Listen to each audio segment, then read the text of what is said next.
He's not chasing you because you haven't disappeared yet. That's the truth no one wants to hear. Not because you're not enough, not because you did something wrong, but because you're still there. You're still available. You're still predictable. And predictability, it kills desire faster than any argument ever could. Right now, you might be thinking, but I want him to know I care. I want him to feel my love. I want him to see my effort. And that's beautiful. That's real. But here's what you need to understand. The moment a man stops chasing is the moment he stopped wondering. And the reason he stopped wondering is because he already knows. He knows you'll text back.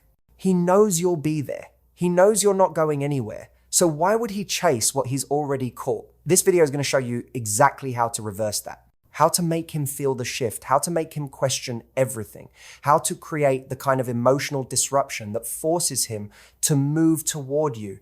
Again, not because you begged, but because something inside him can't help it. You're about to learn the one shift that flips the script entirely.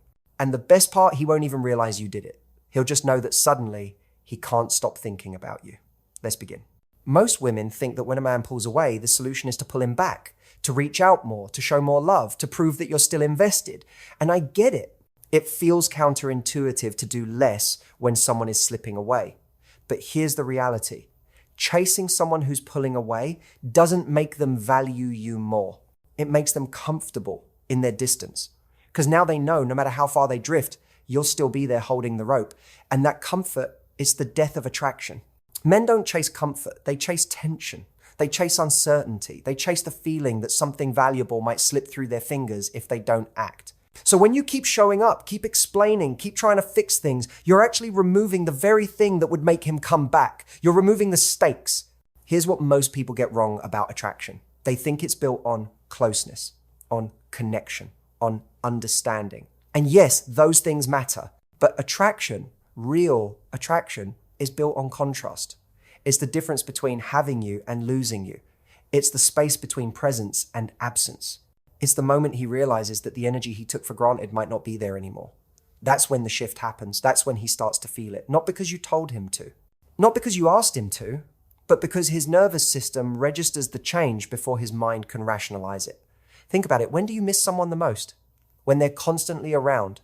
Or when they suddenly go quiet? When their presence becomes a question mark instead of a guarantee? That's the psychology we're working with here. And if you want him to start chasing again, you have to become the question he can't stop trying to answer. Let me tell you something that might sting a little.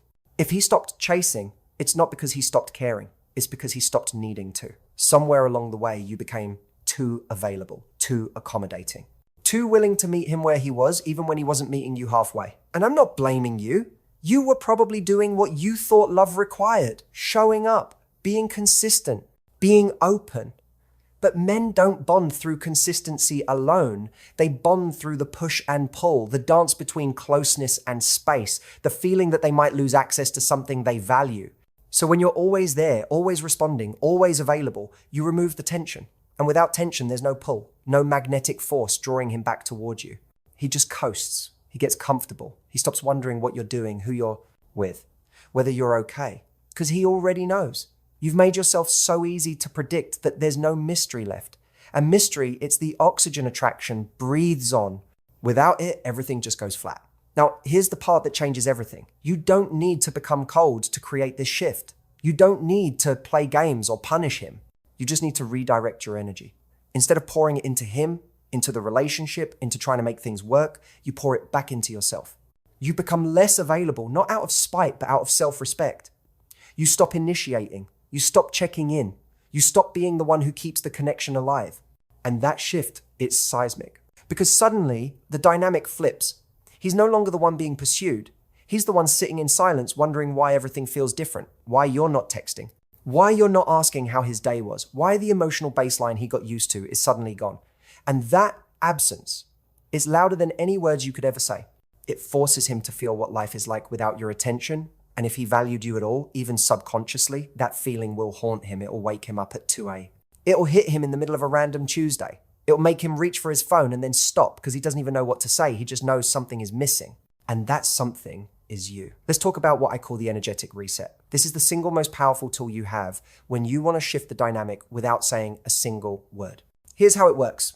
Up until now, you've been operating at a certain energetic frequency in the relationship. You've been the one initiating conversations, keeping things light, making sure he feels cared for, checking in, being responsive. Your energy has been consistently directed toward him. And he's gotten used to that. It's become part of the background noise of his life. He doesn't notice it anymore. He just expects it. But the moment you pull that energy back, the moment you stop being the emotional engine of the connection, he notices. Not immediately, but soon. Because suddenly, there's a void where your presence used to be. And voids, they demand to be filled. So here's what the energetic reset looks like in practice. You stop texting first, completely. If he reaches out, you respond, but you keep it brief. Warm, but not invested. You're not cold, you're not angry, you're just occupied. Your energy is elsewhere. You stop asking about his day, his plans, his feelings. You stop offering emotional labor. You stop being the one who smooths over tension or fills awkward silences. You let the silence sit. And in that silence, something powerful happens. He starts to feel the gap. He starts to wonder. He starts to notice that the person who was always there, always engaged, always giving, has quietly stepped back. And that absence creates a question in his mind. A question he can't ignore. Why isn't she reaching out? Did I do something? Does she not care anymore? Is she okay? Is she moving on? And here's the key. You don't answer that question. You let it sit. You let him sit with the uncertainty. Because that uncertainty, it's what creates the pull. It's what makes him start chasing again. Not because you begged him to. Not because you convinced him you're worth it. But because his own mind won't let him rest until he knows. This isn't manipulation. It's a boundary. It's you saying, I'm no longer going to be the only one putting energy into this connection. And if you want access to me, you're going to have to show up for it. That's not a game. That's self-respect. And men feel that shift. They feel it in their gut. And if they value you, they respond to it. Now, let's talk about the mistake that undoes all of this. The mistake that keeps you stuck in the same cycle, even when you're trying to create change. It's this. Breaking the silence too soon. You pull back. You create space. You let him feel your absence. And then, just as the tension starts to build, just as he's starting to wonder, you crack, you text him, you check in. You explain that you've been busy. You soften the boundary you just set. And in that moment, you hand all the power back. Because now he knows. He knows that even when you pull away, you'll come back. He knows that your distance isn't real. It's temporary. It's a phase. And so he doesn't have to do anything. He just has to wait. And you'll come back on your own. This is why so many women stay stuck. They start strong, they pull back, they create the space, but they can't hold it. They can't sit with the discomfort of not knowing. They can't handle the silence. So they fill it. And in doing so, they undo all the to work. If you want him to chase, you have to be willing to let the space exist. You have to be willing to not know what he's thinking. You have to be okay with the possibility that he might not reach out. Because here's the truth. If he doesn't reach out when you create space, then he wasn't going to show up anyway. And you've just saved yourself months, maybe years of pouring energy into someone who was never going to match it. But if he does reach out, if he does start to chase, then you know he values you. You know he's willing to put in effort. And you know that the dynamic has shifted, not because you forced it, but because you respected yourself enough to stop being the only one trying. Let me tell you what happens in his mind when you pull back. At first, he doesn't notice. He's busy. He's distracted. He's operating on autopilot, assuming you'll always be there. But then a day passes, then 2, then 3, and something starts to feel off. He picks up his phone and realizes you haven't texted. He thinks about reaching out, but he hesitates. Maybe you're busy. Maybe you're mad. Maybe he should wait. So he waits. And in that waiting, the thoughts start. Why isn't she texted? Is she okay? Did I do something wrong? Is she talking to someone else?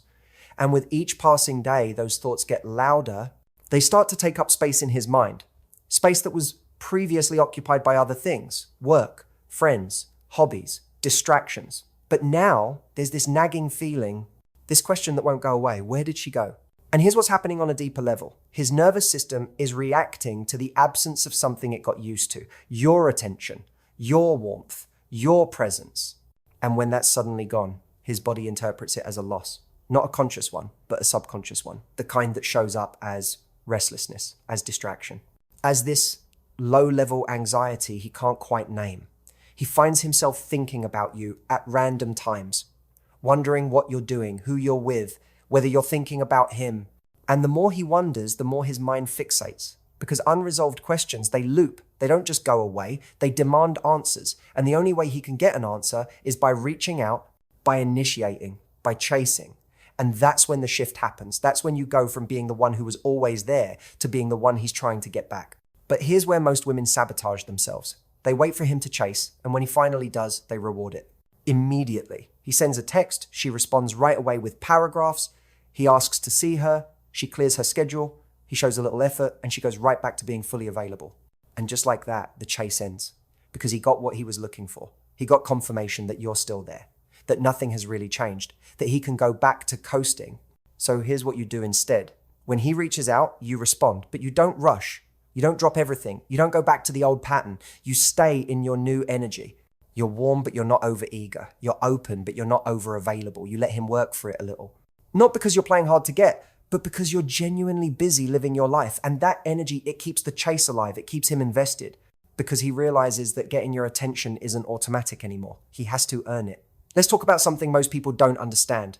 The power of selective availability. This isn't about being difficult. It's about being intentional. It's about understanding that your time, your energy, your presence, these are valuable. And valuable things aren't available all the time. They're offered thoughtfully. They're shared with people who appreciate them. So when he starts to chase again, you don't just hand yourself over. You let him prove that he's serious. You watch his actions. You notice whether he's consistent.